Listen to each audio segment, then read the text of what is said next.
देवभूमि हिमाचल के समाचार विश्लेषण में आज बात कोविड-19 वैक्सीनेशन के तीसरे चरण की। किस तरह से बाहरी राज्यों से आए पर्यटक गांव के लोगों को अब वैक्सीनेशन का मौका नहीं दे रहे हैं और गांव के लोग बिना टीके के ही घरों को लौट रहे हैं। सरकार को क्या करना चाहिए, सरकार क्या कर रही है, इस पर भी विस्तार से आज चर्चा करें। अभिवादन स्वीकार कीजिए मंजीत सहगल का। बुलेटिन की शुरुआत कर लेते हैं तीसरे चरण के वैक्सीनेशन सेशंस की।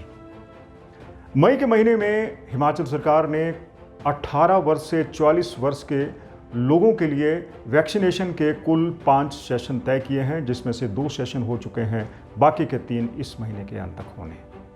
अब तक 20,000 के करीब लोगों को, जिनकी उम्र 18 से 44 वर्ष के बीच में है, कोविड-19 वैक्सीन का पहला टीका लगाया जा चुका है। बहुत उत्साह है, खासकर युवाओं में, क्योंकि महामारी अब गांव में भी पैर पसार रही है। लेकिन गांव के लोगों के सामने वैक्सीनेशन में एक बड़ी दिक्कत आ रही है। सबसे पहले तो गांव में कनेक्टिविटी नहीं है, क्योंकि कोविन पोर्टल पर बिना पंजीकरण करवाए आप पहले वैक्सीन नहीं लगवा सकते। इसलिए अब हिमाचल के गांव के लोगों को इस वैक्सीन को हासिल करने में खासी दिक्कतें आ रही है। कनेक्टिविटी नहीं है, उसका फायदा बाहर से आए हुए लोग उठा रहे हैं। लाहौल स्पीति जिला में देखा गया कि आधे से ज़्यादा वैक्सीन दिल्ली, पंजाब, राजस्थान और दूसरे राज्यों से आए पर्यटक लगाकर चले गए और गांव के लोगों को बिना वैक्सीन के ही घरों को लौटना पड़ा। इससे लोगों में नाराजगी हो गई। बात सिर्फ लाहौल स्पीति की नहीं है, कई और पर्यटन स्थलों जैसे शिमला या फिर मनाली, ऐसी कई जगहों पर, कई गांव में इस तरह की बातें सुनने में आ रही है और गांव के लोगों में अब सरकार के प्रति नाराजगी पनप रही है। हालांकि लाहौल स्पीति प्रशासन ने अब फैसला किया है कि 80% तक जो वैक्सीन है वो स्थानीय लोगों को आरक्षित कर दी जाएगी और उनको ड्रॉप लॉट्स के आधार पर वैक्सीन दी जाएगी। बाकी 20% अगर कोई कोविन ऐप पर रजिस्टर करता है, पंजीकृत करता है, तो उसे दी जाएगी, चाहे वो पर्यटक ही क्यों ना हो।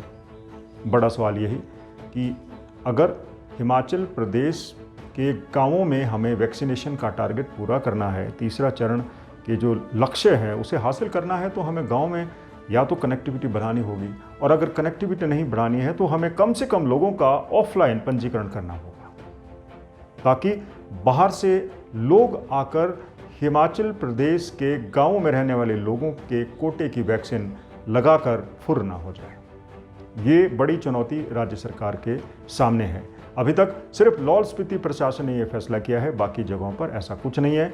लोग कोविन ऐप पर पंजीकृत करवा के चुपचाप अब दूसरे राज्यों से हिमाचल के पर्यटन स्थलों में या फिर गाँवों में पहुँचकर वैक्सीन लगाकर गायब हो रहे हैं। इस बात का खुलासा तब हो रहा है जब उनका डेटा चेक किया गया, उनका एड्रेस पता किया गया कि हिमाचल के गांव में बसने वाले लोगों को वैक्सीन नहीं मिल रही है और उसका फ़ायदा बाहर से आने वाले लोग उठा रहे हैं। यह था आज का बुलेटिन, आज की डिस्कशन। हमने आज आपके सामने रखा किस तरह हिमाचल के गाँवों के लोगों को अब वैक्सीन नहीं मिल रही है, क्योंकि वैक्सीन का लाभ बाहर से आए हुए लोग उठा रहे हैं।